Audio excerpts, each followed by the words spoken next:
Hello everyone, I'm Deep Halder and I welcome you all to our special session, Wintering, Reading and Reviewing. This is part of the winter retreat of tellmeyourstory.biz, and we have a very interesting panel here. We have Dr. Prasun Chatterjee, we have Chinki, Sinha, and we have Dr. Rituparna Roy. We will talk about memories of reading books in winter and how to effectively read a book, how to notice certain literary and social aspects while traveling through a story, how to read between the lines and understand the metaphors, but all of that later. Uh, what do we mean when we say wintering? It can mean to spend winter in a particular place. For instance, birds migrate so that they can winter in a warmer country. It is also when you feed in winter. Deers winter on cedar bark. I do my wintering in Chittaranjan Park in Delhi, where I stay, where there is a sea of monkey caps around this time. And there is this stereotype of the Bengali bringing out his monkey cap even before winter has properly set in. Sheet lakche, they say, and they come out in their monkey caps. And my neighborhood pretty much lives up to that stereotype. But unlike most Bengalis, I love winters. I have never worn monkey caps, not since childhood, that is.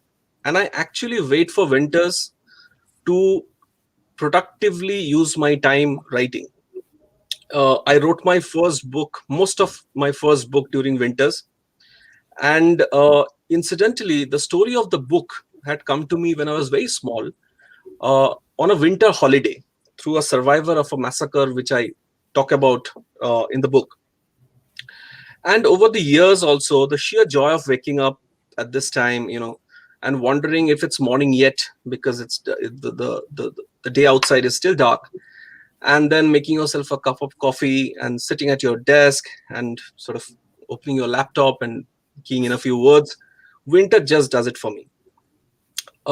It's strange that Bengal elections are due in 2 months, and I have on my desk a book by a fellow author on Bengal elections, but I am not picking that book up.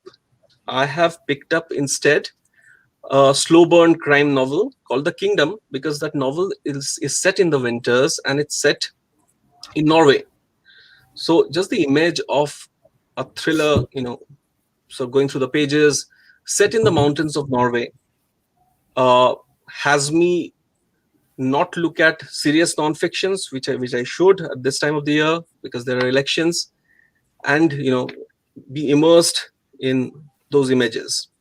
But that's enough of me. Let's open this up now. Let's talk about memories of reading books in winter and writing.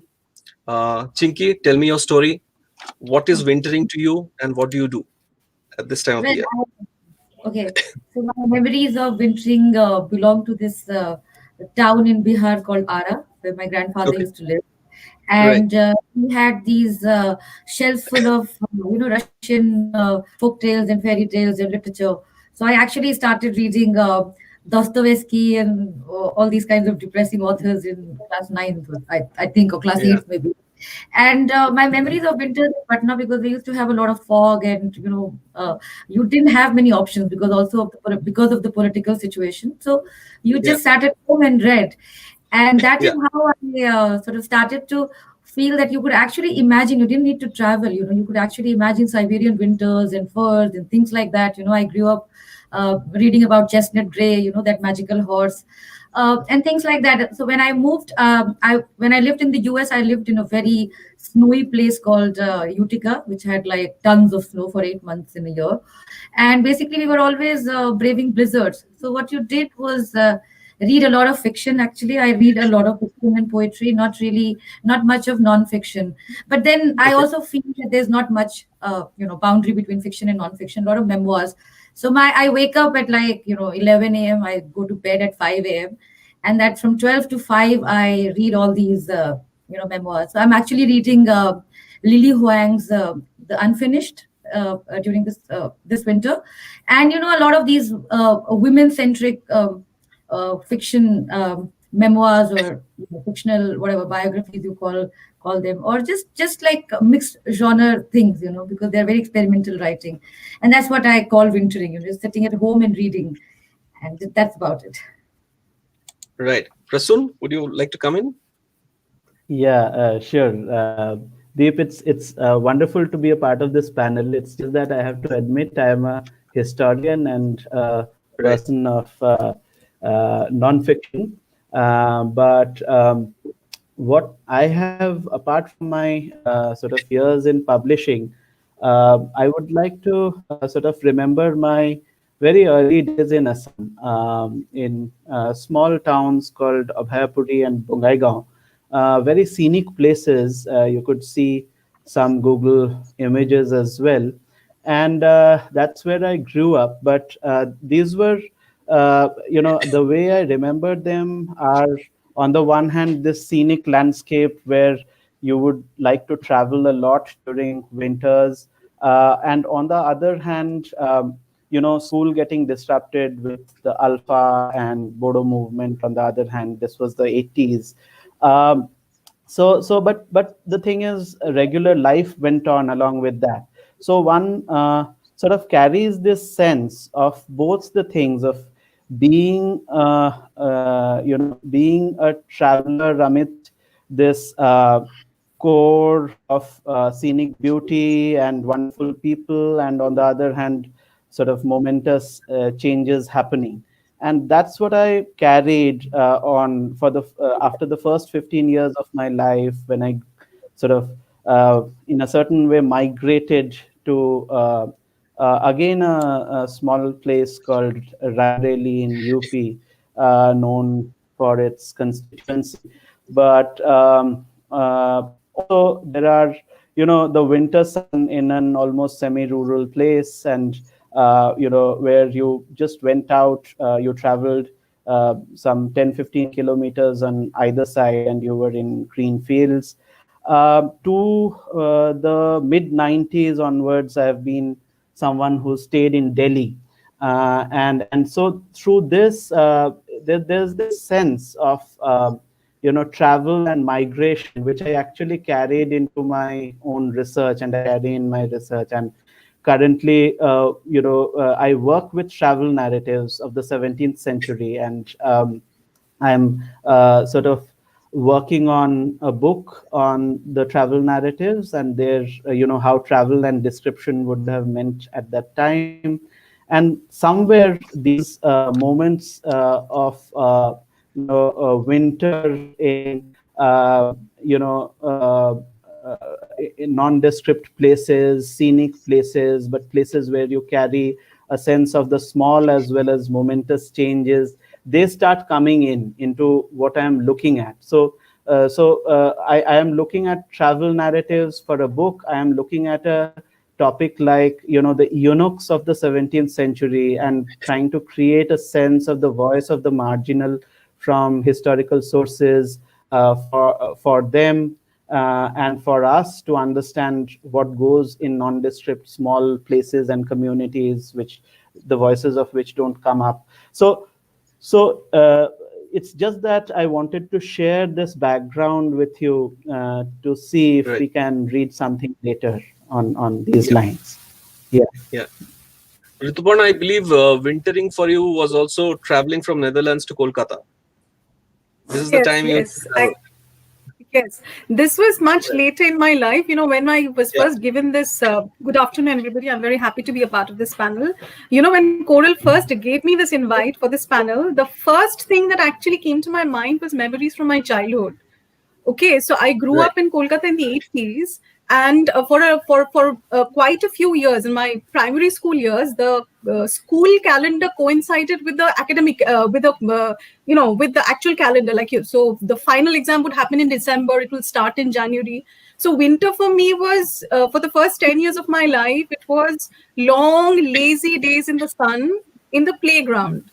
It meant Right. badminton, it meant oranges post lunch, you know. So that was what winter was to me. Later in my life, when I settled in the Netherlands for a decade, winter was, as you said, also long flights back home Yeah. for a period, but also, very bleak landscape with bare trees, snowfall, overcoat, and now I'm back to India, about 3 years now. I'm back to my home city, Kolkata. It is once again lazing in the sun and reading, but this time with my child. you know. So it Right. is kind of come a full circle. Okay. So, which were those the bleak landscape? Did it sort of make you depressed? Because I was listening to an earlier session where this poetess from UK, she said that, you know, it's all black and gray, and she craves sunlight. So Yeah, she yeah. says that, you know, it's as a uh, just the atmospherics of it doesn't work for her. So is it the That's same for for you? me. Actually, it worked both ways. It's very interesting. Now, it is true that winter actually is, symbolically it is death. Like, we Right. compare the seasonal changes with the phases in life, and their death, winter equates death. So for me, there were two aspects to it really. One was, Shelley's famous lines from The West Wind: "If winter comes, can spring be far behind?" Where he's basically Yeah. talking that winter is death and spring is, basically coming back to life. That is something, the significance of it is something I understood when I stayed there. And what happens is Right. in the morning, you cannot distinguish mornings from evenings. It is Yes. really can Yes. be very depressing. But Okay. somehow, I lived in a long tree-lined avenue, and which kind of formed a backdrop to my life. But with time, somehow, I also found a beauty in those bare trees because they Yeah. stood with such dignity. And there's Yeah. another thing I discovered. Winter mornings when the sun is out, there's nothing more beautiful and more refreshing than a crisp winter Yeah. morning. And if you can take a walk, Right. like I used to walk every morning because I would drop my daughter to school. And it was a great experience. So I carry within me both these aspects, both the bleakness and also that refreshing winter mornings. Yeah. Okay. So this bleakness that Rituparna is talking about, you know, it really works for me. Chinky, would you say that it's a positive thing or a negative thing for you? So I Does love bleakness. I like okay. landscapes that are really bleak, and I've lived in these kinds of landscapes. Where you don't see anything for miles, and especially in winters, there's this fog, and I love fog. So I was actually, looking at fog outside the window yesterday, and you couldn't see a thing, and it gives you a very surreal kind of feeling. And people who kind of read magic realism, like Isabel Allende talks about it, and all these people. So it creates that kind of mythical place, or a very like far away kind of a place. So I like bleakness because it's not really bleak for me. I mean, I like it, and you can imagine things. It makes you remember a lot of things. Actually, I mean, winter I think is the best time to delve into nostalgia, to remember things. Like I think it's a very lonely time, but I don't look at Yeah. loneliness in a negative way. I think it's a luxury Right. in terms of looking at things, remembering things, and sort of also creating these imagined memories or whatever it is, like dreaming. I think daydreaming. I was reading this book by Carmen Machado, and she teaches at UPenn, and it's called In a Dream House, and it's so beautiful to read it at night, especially with the fog around. I don't know. There's something about the atmospherics of winter which is so good for reading. So I think bleakness is a beautiful thing. Prasun, as a publisher, have you seriously looked at wintering as a genre? Are there winter novels? Are there sort of Um, not really, not really. In India, I suppose the idea works with Norwegian and Scandinavian sort of novels, literature? like you Yes. said, Yes. Yeah. but not really. It's a good idea to look at literature of the kind. Yeah. And Coral's sort of call for the session was also to make me think on those lines. Yeah. So it's a good theme for us to Yeah. explore. Yeah. It's just that both the bleak sides and the very sort of energetic side that the winter brings out for us, which also excites me, should be a part of that sort of corpus as it comes Yeah. about. Yeah. Also, you know, this genre films, Mm, which Bollywood now attempts somewhat uh, with Kolkata as a background. I think North Kolkata mm, on winter mornings would be fantastic. Just those images, Yeah. moving images of North Kolkata on a winter morning. Sure.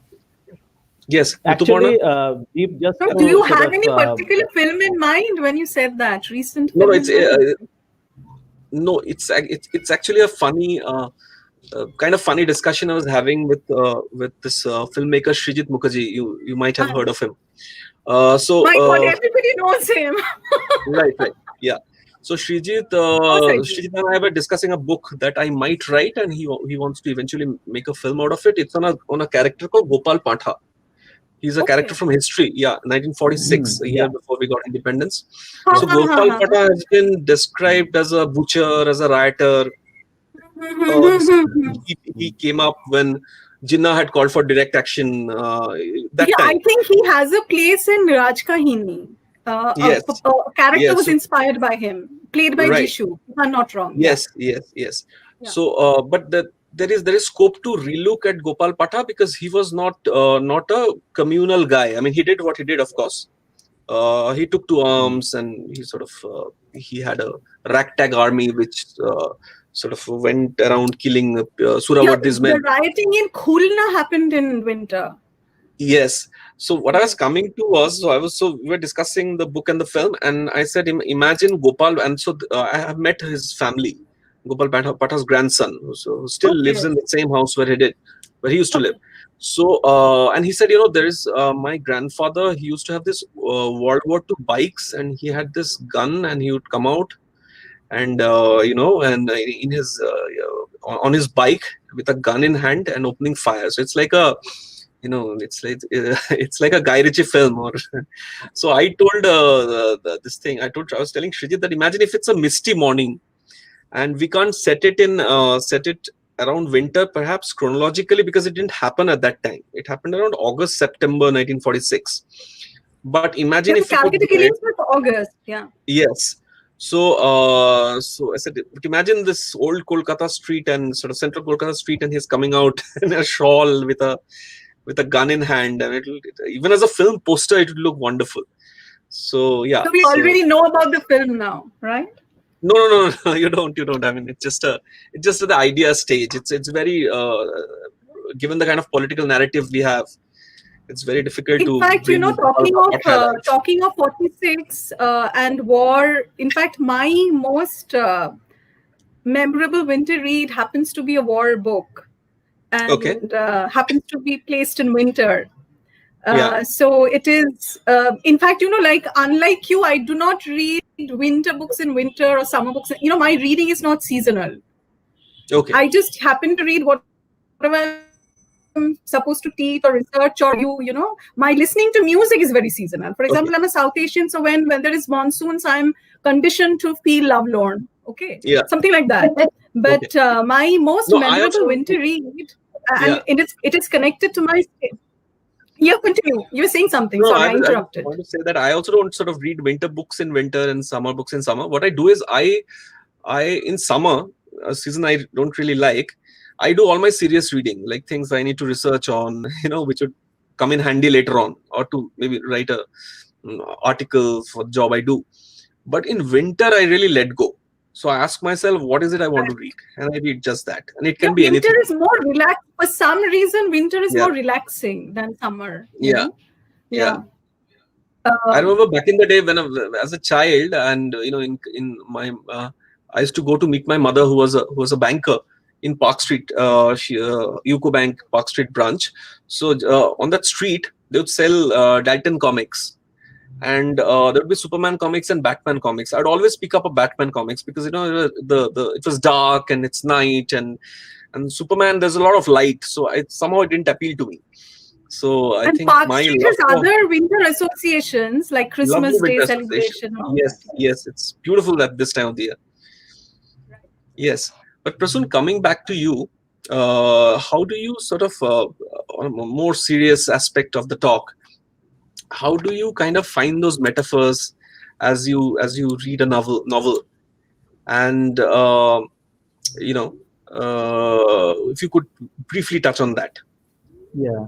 The literary and social aspects while traveling through a story. Yeah, we've been sort of talking about these metaphors right now, from Yeah, bleak to the brighter, energetic side, and I think yeah. both sort of exist together. So Okay, let me and everything need not be sort of related exactly to winter, but certain memories and certain aspects of weather or atmosphere actually bring together certain connections with a text. So right, like Rituparna was saying that the winter might you might be reading something else in winter, but that whole aspect of sitting pondering over something, being comfortable in your chair and your environment, and sort of mulling over things, rereading, that's what we all try to do. And on the other hand is the energetic side, long walks that you go on, which really space out things in your mind and build those connections. So I'll read something very different from for you in about a minute or 2 minutes. Are you up to it? Should I sort of, please yeah? do, please. Yeah, Mm. Deep. So this is something which I'm working on, and I'll read you a very select section of a translation of a 17th century travel narrative, and right. it is about Shah Jahan and eunuchs, and just let's read through it and then talk about how we will look at a text, a portion of a text like this or an incident like this, Yeah, just to sort of introduce you to a historian's craft of reading things differently. yeah, Because we do multiple readings and we right. not just go against the grain, but connect certain things to how we remember things. So this goes. Going thus several times into the fort, I noted that the imprisonment of Shah Jahan was closer than can be expressed, the mightiest of the kings and emperors in the subcontinent. So there passed not a day while I and others were, and this is by a travel writer, Niccolò Manucci, who traveled Right. in India all across for 50 years. And he has interesting descriptions of the winter over here, but I'm not going into exactly winter, but rather trying to bring out the multiple ways of reading something. And he says Right. that there did not come there did not come under eunuchs to whisper into his ear an account of all the acts and words of Shah Jahan, and even what passed among the wives, ladies, and slave girls. So you would be getting the sense of it, something which is coming out of the harem, and somewhere Shah Jahan, who has been imprisoned by Aurangzeb in the Agra fort. And then and he goes, once an under eunuch came to tell him that Shah Jahan was in want of paposh, which are slippers without heels, such as Mohammedans wear. He ordered several pairs to be brought, and then it goes. But what did the eunuch do, who is now in charge because Shah Jahan is imprisoned, and he has been given the duty of supervision by Aurangzeb, who has imprisoned Shah Jahan. And what he does is that he delays it. He delays the order of the great Shah Jahan, and he says, don't bring those slippers that Shah Jahan wants. And after that, Shah Jahan inquires again, and then this guy says that bring only one which are below rupees 8 for Shah Jahan. So Manucci kind of, I'm cutting it short, but Manucci ends it with observations like. Uh, and it was a great deed, being after the nature of his friend Aurangzeb, who knew from this eunuch's physiognomy the vileness of his soul, and selected him to receive charge of his greatest enemy in the world, his father. so that by force of ill treatment the wretched old man Shah Jahan might die. I know not how it was with the others who were present when this was done, but certainly I felt it much. I knew the dignity with which Shah Jahan had lived when he was free and Emperor of Hindustan. Above all, when one remembered that Itibar Khan was formerly a slave of this same Shah Jahan, who by whom he was given Aurangzeb. So in winters you actually want to mull over these kind of things. Here is a eunuch who is now ruling the sort of scenario. The greatest of emperors of Hindustan has been imprisoned, and he is delaying. He is putting the bar on how much his slippers would cost. And there are other descriptions where of anecdotes where he makes Shah Jahan pick up his own slippers and stuff like that.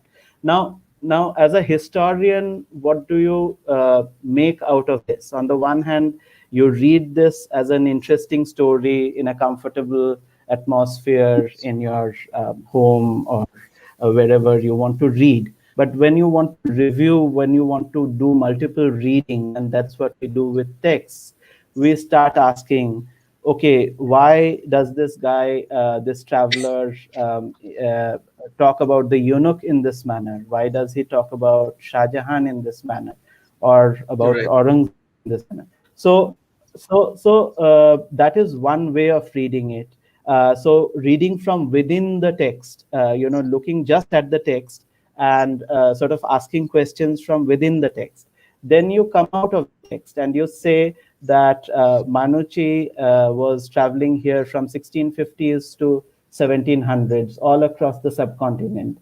And he had the sense of the counter reformation and inquisition, which was a major force in Europe at that time. And he dedicates a lot of his writings on that, but also other travelers at that time, Bernier and Tavernier, they do that.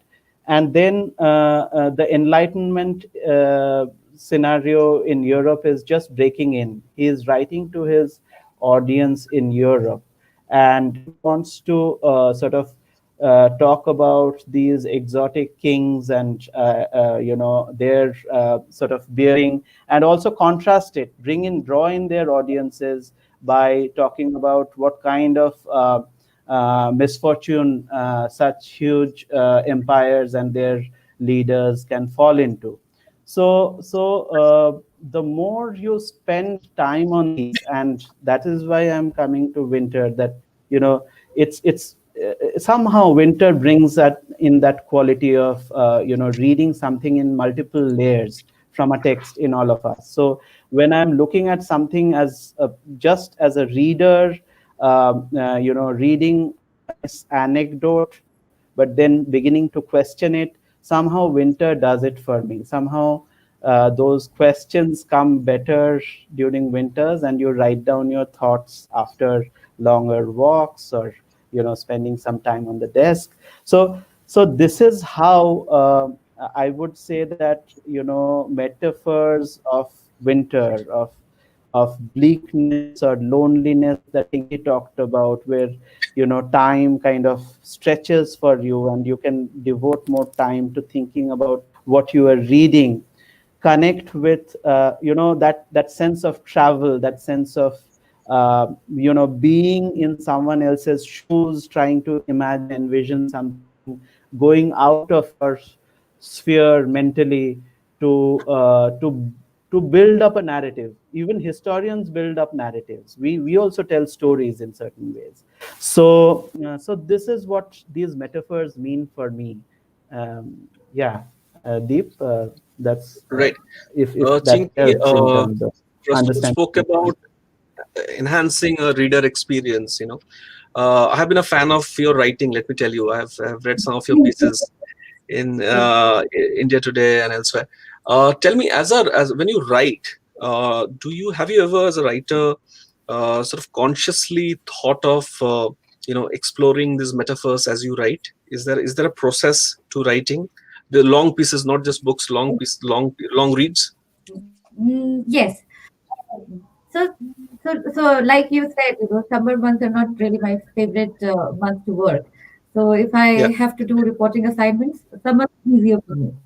And I think you would agree that if you're a journalist and also trying to write something of your own, it's very difficult because you are zoned into that the events that are happening, and you're covering the news, and you're in it, and you're mentally exhausted, whatever. And so usually what I do is like I put all my writing for winter. And I had taken a sabbatical, and just for this time, the first time I actually did it. And I spent my October. In October I went to Patna again. And Patna has this strange October smell, which I have been trying to look for elsewhere, but I haven't found it. And so those kinds of things, I would open my grandmother's rooms. And I started writing this memoir about my grandfather, who had two women actually, and we grew up with those two. And as you open those doors and windows, and winters, the days are shorter, right? So it's also like you are kind of in a time, I don't know how to say that. It's like a time travel situation. And you have these long nights, and if you are really nocturnal like me, then you would sort of think. And so all these metaphors of time traveling, of like sort of thinking about your grandmother, the other one, like who would send you cakes on Christmas, how you climbed a lemon tree in winter to sort of make it into a Christmas tree. So all these things, I think winters, basically, because it's so silent and because it's so quiet, it sort of gives you that space. I don't know how to describe, how to explain this, but there are all these metaphors. I always return to my favorite characters, like Miss Havisham, for instance. I've been thinking about her Yeah. for the longest time now. And this winter I read a book by which I wanted to talk about actually, by this Lebanese writer called Rabbi Alameddin. And he talks about this a woman called Alia. And Alia is 72 years old, and she has translated 37 books, right from Roberto Bolano to all kinds of writers. And she only translates translated books. I mean, so the book is called An Unnecessary Woman. And it's also about aging, because the whole book starts with this scene of Alia standing in front of a mirror. And she has shampooed her hair blue. Now, I didn't know about this, but I Googled it, and I figured that, when people get old, actually, so the white of their hair looks either very white or it has a yellowish tint. So they sort of they shampoo their hair with some kind of shampoo which sort of gives it a bluish tint, so that they look at it as white. Whatever. It's not pale anymore. So she put a lot of it. Now that brings us to the question of women as well. Women writers, women voices, also the process of aging. Like a lot of people have talked about Miss Havisham in a very strange light. Like last year, I think it was big designer Sabya Sachi who actually talked about Miss Havisham as an agonized woman, and who needs to be hugged. And if you see a woman, and because Miss Havisham always wore her wedding gown, there was a cake that had not been eaten. All these things. So I think winter is a time where you also go back to these things. There's a time you return to these things that are in your memory, about these characters that have always intrigued you. So Alia and Miss Havisham are very similar, and then they're also similar to me, because now, let's say if I'm 41 now, I'm also thinking about my place in the society as a woman and what it does. And I think literature is the best place to go in search of attitudes, in search of voices. I think so. Winter, I think for me, is also these kinds of, you know, linkages. And it gives you the time to think. It gives you the time to. Also, winter is associated with growing older. That aging process. Things, stand still. So I just wanted to read a little bit of a passage from this book that I Please. think beautiful book by In a Dream House by Carmen Machada. So she basically, there are these chapters, and these are all experimental writing. These are not just novels or like straight up fiction or memoirs. So the chapter is called Dream House as a Stranger Comes to Town. No, sorry, 1 second. No, see, this is Dream House as time travel. So all her chapters are like Dream House as this, Dream House as that. She says that one of the questions that has haunted you, would knowing have made you dumber or smarter? If one day a milky portal had opened up in your bedroom and an older version of yourself had stepped out and told you, what you know now, would you have listened? You like to think so, but you'd probably be lying. You didn't listen to any of your smarter, wiser friends when they confessed they were worried about you. So, why on earth would you listen to a version of yourself who wrecked her way out of a time orifice like a newborn? There is this theory about time travel called the Novikov self consistency principle, wherein Novikov asserts that if time travel were possible, it would still be impossible to travel back in time and alter events that have already taken place. So I'm just saying that, for me, winter is also like a time travel machine. It lets you live in a different zone. You're not bound uh, by the summer peer pressure of doing things. So you can just Yeah. hibernate in winter. Yeah, that's what I wanted to say. Rituparna, for you, the writer's experience? Writer's experience. Actually, Yeah. I read and write all through the year, Deep. Okay. So I do not have a very special winter writing experience, but I would like to share a special winter reading experience with you, if you Please. allow me Yeah. to. Yeah. Yeah. Yeah, so one of the great winter reads I had was Harry Mulish's The Onslaught, The Assault, which is set in January 1945, the last year of the war. Okay, so it is about this boy, Anton Steenwijk, whose life falls apart one winter night, um, and he's haunted by that night all through his life. So this is what happens. That night, his parents are killed, his brother goes missing, his house is torched down. And why does that happen? It is wartime Europe. Uh, Netherlands is under German occupation, and as we all know, Germany could do what it did in the Netherlands, like in many other places, because they were collaborators. But while they were Right. collaborators, there were also the Dutch resistance. This is a very fraught period in their history. To give just a little bit of a background, this is a very Yeah. fraught period in their history. And those 5 years were a very dark period because it was a time of great suffering. The toll in human lives was huge, not just the Jewish population. We all know about Anne Frank. So, three-fourths of the Jewish population was deported into concentration camps, but even the non Jewish population.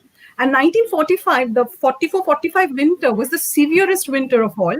It was called the hunger winter, because people were starving. So it is set in this kind of a light in a small place called Haarlem, on the outskirts of Haarlem, actually. And why is his family killed and his house torched? Because in the story, there is this very notorious collaborator called Fake Pluk, who is assassinated by the resistance. And his body is actually, he's shot. His house was close by. He is shot in front of their house, actually in front of their neighbor's house. And what the neighbors do is they pull the body, an elderly gentleman and her daughter, they pull the body in front of Anton's house. Because anybody's guess is because, if you kill a collaborator, the Nazis will come. There will be reprisal, there will be consequences. So nobody wanted to get implicated. Now, Anton has an elder brother, Peter, who's a little older than him. He says, this can't happen. I'm going out and pulling it back. But before he can actually do it, and his mother really wants him, don't go. She cannot stop him. Before he can pull it back to the other house, the police comes, and the next few hours is a blur. Their house is raided. Peter goes missing, and this boy sees his house, being burnt, and he's taken to a police station. He spends a night in a dark room, and ultimately, thankfully for him, his ordeal ends because an uncle and aunt from Amsterdam come and take him away. And he grows up with them, and he has a fairly regular life. But that night haunts him because because his world ended that day. You see, he never meets his parents again, and his home is not there anymore. And so he does not go in search of the truth. There were many things that is left unsaid and unexplained. As in, why was it necessary to kill this man when the war was already ending? How was it planned? Most importantly, why was the body pulled in one direction towards one house and not the other? What happened to Peter? So all these questions, he doesn't go looking for these answers, but through chances, through certain chance incidents, actually, over a period of 4 decades, he gets to know the truth about that night. And it's a very interesting, you were talking about setting, I can't tell you how interesting it is said. It's like a murder mystery. So there is Yeah. a prologue, and then there are 5 chapters. 5 years are given: 45, 52, 56, 66, 81. And all of these years, and each of these years, Anton comes to know a little bit about that night. But each of these years are also very politically significant for the Dutch and in Europe, And so I remember this book because for several reasons. Number one, if you read this book, I assure you will not forget it. You know. Hmm. Two is the way winter has been evoked. So I read it on a winter night, over 2 winter nights. In January, somewhere around mid-January, just after coming back from India, after my annual holiday to India, and I was not facing a hunger winter. Definitely, there was enough food at home, but I just had to look out the window to get a feel of the setting of the novel. I was just immediately transported into that in terms of weather and climate, etc. And also because it reminded me greatly of the shadow lines. I mean, those who have read it know, but Yes. basically one murder, the truth of one murder in a riot is explored. And Deep, I must tell you this. I also, yesterday, I was just leafing through it, the first part, which is my favorite part. I just felt somewhere it is also akin to your journey with Blood Island. The way the story of the Modichapi massacre, when you were a child, it was a bedtime story with Mana. And then you Yeah. met this social activist when you were much older. And then in a Yeah. newsroom in Bhopal, of all places, you met a Yeah. reporter who Yeah. had a Yeah. connection. Yeah. So I just felt that in your case, it is not a personal story in the sense that you didn't face it. But, Yeah. when you face traumatic events, this is how Yeah. they kind of remain with you. Yeah. So this is one story that is one winter read that has really stayed with me.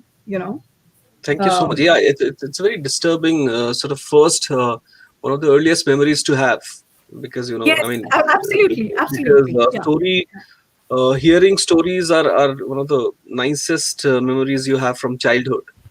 But Yes, yes, yes. my story was a massacre, and I mean, it wasn't planned that Exactly. way. She came to stay in our house. I mean, my parents didn't perhaps know that she would recount those things. They didn't even know what happened to her. But the And also, stories as which you I say, in childhood, you don't understand the implications of it, yes, right? You don't understand but what is murder, what is rape. You don't understand these things. It's later yes, on. Even yes, for yes, Anton in this book, he saw right, it with his own eyes, but the full yeah, implications of it took him 4 decades to understand that.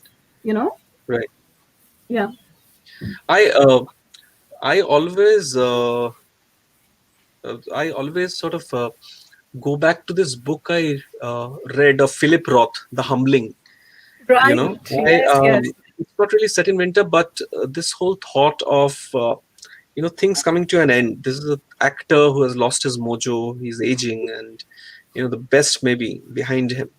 Somehow so while creatively it is a very interesting time for me personally, but I keep going back to The Humbling. I always keep pick up this book during Talking winter. of the humbling, may I just add here one thing that Yeah, while, as I was saying, my reading writing is really not season specific, but this parallel between winter and life, and yeah, yeah, I'm right now living with my father, my widowed father, who is 85 plus, and I must tell you that death is constantly on my mind yeah, because I see a man in the last phase of his life really struggling in many ways. And in fact, my mind is preoccupied with two things, both the things that you talked about. One is death.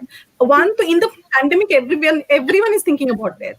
yeah, But I also see a person at the fag end of his life and the struggles he's going through firsthand, and being his primary caregiver, I'm very invested into him and his life. And so I'm seeing it and realizing it in a way, I would not have otherwise.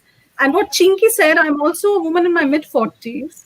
So this entire question about, women's place in society and how aging affects it, because India, sexism, ageism, both are rampant. So I yeah, came back to India after a long hiatus, after a long time, and I've actually had to start afresh in my career because nobody would take cognizance of what I've done before. Okay, so this is one extreme example of ageism and sexism, I would say. And I actually explored this in my writing a lot. My first book of fiction, Goriya Hut Junction, is about women who are standing at a crossroads. My second book is a book of nonfiction. It's a memoir I'm working on. So actually, right, I am invested in both the things you have spoken of right now. Yes. right. So what is it? I mean, since Rituparna spoke about it, what is it that you're engaged in right now creatively, Prasun and Chinky then?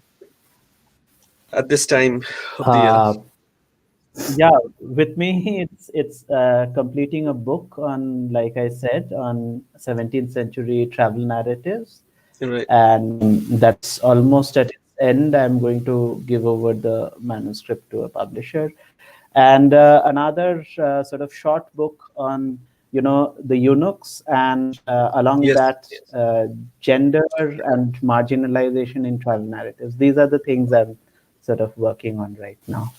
Yeah, Yeah. Chinky, I remember Chinky. your post to young journalists not to become journalists. Uh, but what have you been doing? What have you been I into? would say the same thing. I tell my students not to come into academics, ma'am, just for the recorder. I ask them not Oh, to. okay. Yeah. Okay. I thought you tell everybody not to become journalists. That would have been scary. Like everybody No, telling no, no, people no. not to become. I tell students not to Okay. come into my profession. Like, yeah. Okay. No, I just said that if you want Quickly, to be. quickly, because we have a question and we have to wrap.